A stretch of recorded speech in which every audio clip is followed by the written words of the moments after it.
A big apology from Metro today after major delays for thousands of commuters. Smoke from numerous third rail insulators in the tunnel between the Roslyn and Foggy Bottom stations prompted Metro to close down that tunnel.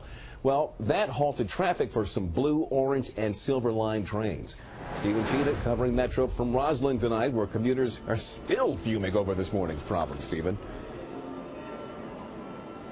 Yeah, Leon, late today, Metro issued this apology for the delays, the crowding, the inconvenience, blaming the problems on the insulation covers over these third rails, which were arcing. I can tell you, the crowds have thinned out here, but the anger lingers.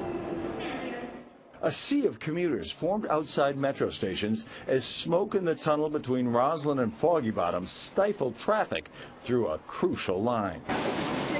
No shuttles, no communication, none. Crews toiled to isolate the cause of the smoke and clear it, but it took hours. This is definitely like the worst Monday I've ever had. The idle trains had anxious commuters waiting and worrying about getting to work. Metro needs to get its act together. This is ridiculous. How do I get to Farragut West? Farragut West. Metro brought in a caravan of shuttle buses to try to get commuters to their destinations. They cannot manage anything.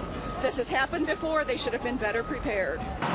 But the crush of people and an apparent lack of coordination made boarding the buses difficult. People have been out here waiting for 3 or 4 hours. The tie-up on Metro tangled traffic through the city as well. A lot of commuters opted to drive after hearing about the problems with the blue, orange, and silver lines. Traffic's horrible, man. I don't know what's going on down there, but they need to get it worked out. Many others ordered an Uber or went in search of elusive cabs. There's no way that this area should have a Metro breakdown. It's way too unreliable.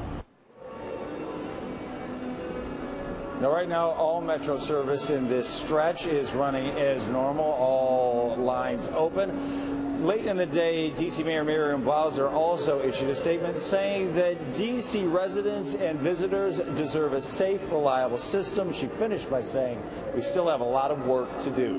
Reporting live, Stephen Cheetah, ABC 7 News. Now, many of those frustrated commuters took to Twitter and Facebook while they were waiting for trains and buses. Josie Sturman now picks up our team coverage from the newsroom. Josie.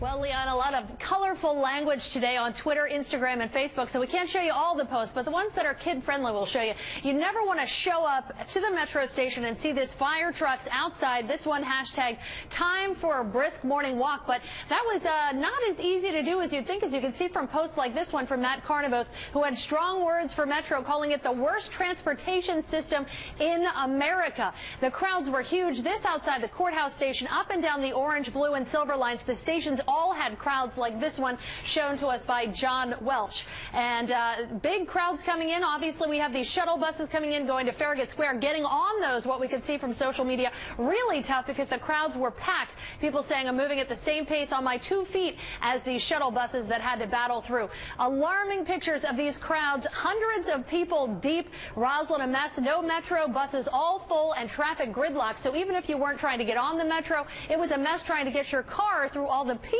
who couldn't get on it. And also wanted to show you, they said FEMA should have sent in coffee for this disaster. This lady had it right, though. Keep calm and carry on. That's how she got through her Monday morning messy commute. Guys? All right, thanks, Josie.